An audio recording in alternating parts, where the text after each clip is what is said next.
یہ میرا کلام ذرا بڑوں سے ہے، بڑوں سے۔ ابا جی کو چاہیے بچہ جتنی غلطی کرے نا اتنا ہی ڈانٹیں، وہ پھر 6 ہفتے نہ ڈانٹنا شروع کر دیں۔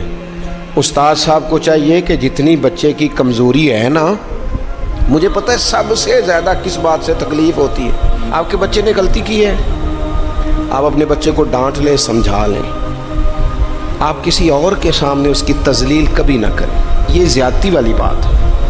آپ اسے رسوا نہ کریں، بتائیں کسی ایسے شخص کو جس سے آپ کو امید ہے کہ آپ کو مشورہ دے گا یا اسے سمجھائے گا، لیکن گلی گلی کھڑے ہو کے اپنے آپ کو مظلوم ثابت کرنے کے لیے اس کی توہین نہ کریں، یہ انداز درست نہیں ہے۔ اس سے بچوں کی انسلٹ ہوتی ہے، وہ کمزور پڑ جاتے ہیں، ہر جگہ رونا رونا میرے بچے اچھے نہیں، میں بڑا پریشان، کیا بات کر رہے ہیں آپ؟ یہ بچہ تو آپ کی کمائی ہے، اساس ہے، حسن ہے، نسل ہے، اصل ہے، اور اس قدر زیادہ تکلیف دینا، جگہ جگہ شکایتیں، جگہ جگہ باتیں۔ ہمارے بچے ہمارے ہیں نا، تو ان کی عزت کس کی ہے؟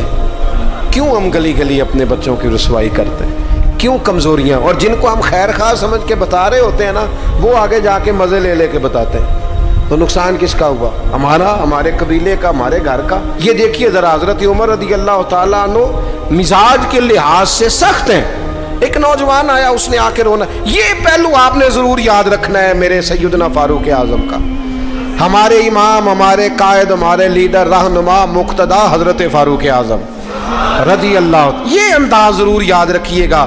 حضرت عمر فاروق کا یہ طبقات ابن سعد میں موجود ہے۔ نوجوان آیا اور آ کے رو ہی پڑا، حضرت عمر نے اس کو روتے دیکھا تو فرمایا بیٹا کیا ہوا؟ کہنے لگے حضور فلاں علاقے کے فلاں گورنر صاحب کا مسئلہ ہے، حضور مجھ سے غلطی ہو گئی تھی، میں شراب پی بیٹھا تھا، انہوں نے مجھے درے بھی مارے ہیں، پھر انہوں نے لوگوں سے کہا اس کے ساتھ میل ملاپ چھوڑ دو، کوئی اس سے بات نہ کرے، حضور مجھ سے غلطی ہو گئی، میں مانتا ہوں، پر اتنی اذیت، اتنی تکلیف، جب مجھے سزا مل گئی، کوڑے لگ گئے، تو پھر یہ الگ سے جو سزائیں مجھے دی گئیں، یہ میں حضرت عمر کی بات کر رہا ہوں، میں نے جب یہ پڑھا تھا تو میں رو پڑا تھا۔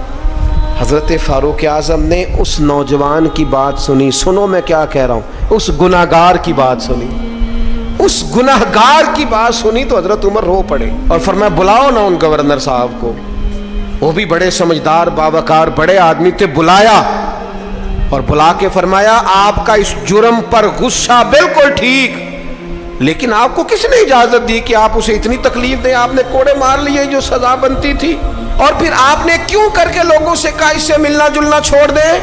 فرمایا اب میں آپ کو حکماً کہتا ہوں، اگر آج کے بعد آپ نے کوئی ایسا کام کیا تو میں آپ کو سزا دوں گا۔ فرمانے لگے آپ نے کہا تھا نا لوگ ان سے ملے جلے نہ، فرمایا اب آپ ہی لوگوں سے کہیں ان سے ملاقات شروع کریں۔ جب انہوں نے توبہ کر لی، اپنا گناہ مان لیا، جب اقرار کر لیا، معافی مانگ لی، اب سزا کا کیا معنی ہوا؟ اب تکلیف کا کیا معنی ہوا؟ سیدنا فاروق اعظم رضی اللہ تعالیٰ عنہ فرمانے لگے اگر یہ سچی توبہ کر لے تو پھر تو ان کی گواہی بھی قبول کی جائے گی، ان کی گواہی تک ہم قبول کریں گے۔ وہ کسی نے کہا تھا الجھے الجھے بکھرے بکھرے روز و شب دیکھے گا کون، لوگ تیرا جرم دیکھیں گے سبب دیکھے گا کون۔ لوگ معافی نہیں دیتے، لوگ درگزر ہی نہیں کرتے، انسانوں سے غلطیاں ہو جاتی ہیں، لیکن اگر کسی نے توبہ کر لی، اور صحیح حدیث میں موجود ہے نبی پاک علیہ السلام نے فرمایا اگر کبھی کسی بندے سے کوئی گناہ ہو گیا پھر اس نے توبہ کر لی، اگر کسی نے اس بندے کو دوبارہ وہ گناہ یاد کرایا تو اللہ تعالیٰ اس بندے کو یاد کرانے والے کو سزا دے گا، مرنے سے پہلے اسے بھی اس گناہ میں مبتلا کر دے گا۔